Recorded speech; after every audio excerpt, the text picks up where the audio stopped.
Hi mga pards, welcome to my channel, Carl Batanggenyo Style. Dito naman po ako. Sensya na, bihirang makapag-vlog, medyo busy tayo. So ngayon, ipapakita ko sa inyo kung paano magluto ng laman loob ng bangus. Adobohin natin siya. So nakita ko lang sa tropa ko na kwento niya sa akin, nagluto siya. So sabi ko, bakit di ko try na magluto din ng laman loob ng bangus. So sabi niya mahirap magluto, so try natin kung paano magluto si Carl Batanggenyo Style, ala Carl Batanggenyo Style na laman loob ng bangus na inadobo. So pakita ko sa inyo kung ano yung style ko, kung paano lutuin ng adobong laman loob ng bangus. So try natin mamaya mga parts kung okay siya, kung masarap siya. So tara, lutuin natin. Pero bago ang lahat mga pards, ipasok muna natin ang intro.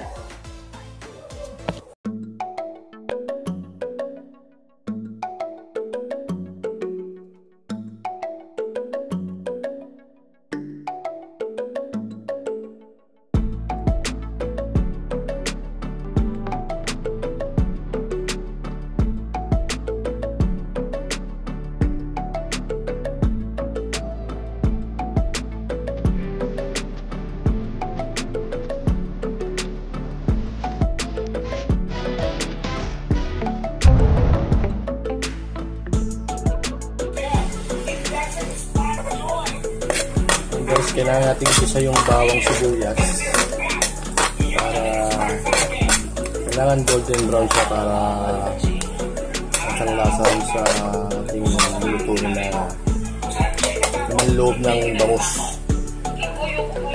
Yan guys, na ano natin, nag-isa na natin, golden brown na siya.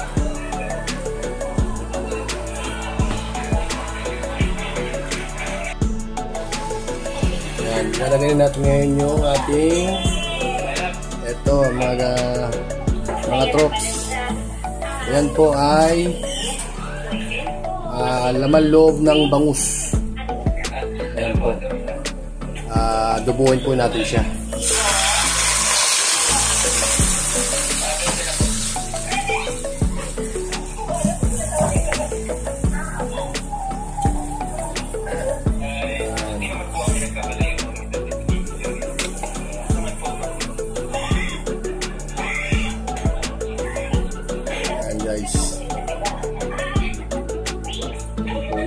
Laman loob ng bangus. Nilagyan nyo muna yung bawang sibuyas, tapos pagka nagisa na po ng ayos, medyo golden brown na siya, ilagay nyo naman po yung laman loob ng bangus. Tapos sunod, lagyan po natin siya ng paminta.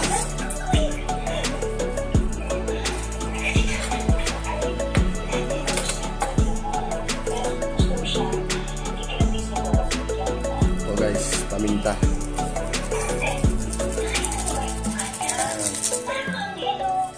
Isa pa. Ito natin, dalawang paminta nilalagay ko para mas kasi yung mabango-bango. Mabango yung naamoy ko, yung amoy ng paminta. Yan guys, hayaan lang muna natin siyang kumulo. Yan. Ayan, natin siyang kumulo ng kumulo. Pwede natin siyang lagyan ng bechin. Lagyan natin siya ng bechin.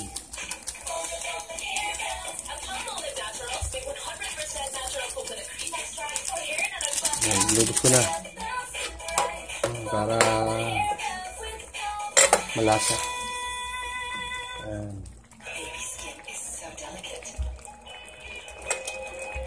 Tapos, siguro guys, taklubad muna natin siya para mas maluto ng ayos.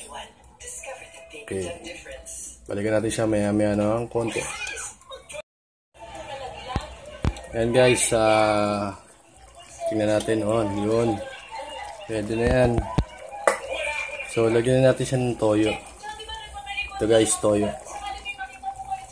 Konti lang. Kasi baka mapalat naman. Hindi natin ito ubusin.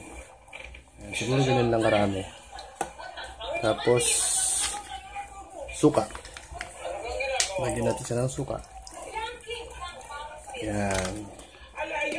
Tapos guys, ang ating twist nito, lagyan natin siya ng sukal. Yan. Yan. Gawin natin guys.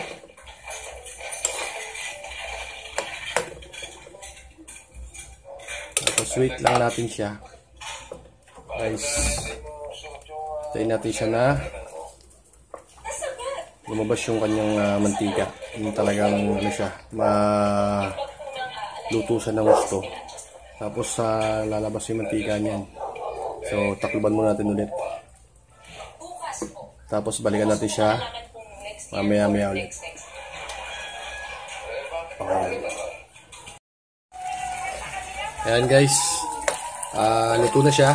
Yan na po yung luto niya. Yan, ganyan po yung gusto po nating kalabasan ng ating nilutong laman loob ng bangus. Yan na po yung pinaka finished product niya. Yan. So guys, okay na yan. Pwede na tayong kumain. Titikman na po natin kung ano ang lasa niya. Kung talagang siya ay masarap. Pero sabi ng tropa ko, hinahinang doon sa pagkain ito sa mga high blood po. Bawal po sa high blood to masyadong marami. Kaya medyo tikim-tikim lang po tayo. At para medyo iwas sa high blood. Okay po siya, okay. Sarap. Okay, dyan na po nagtatapos ang ating pagluluto at ating na pong ihahain ito at ng makakain po. Maraming salamat po sa mga sumusubaybay sa channel ko. Thank you po.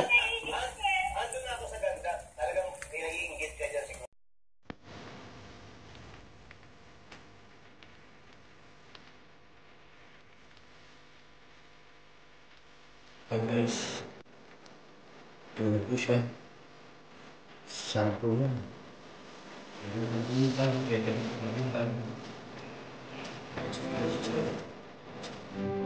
you.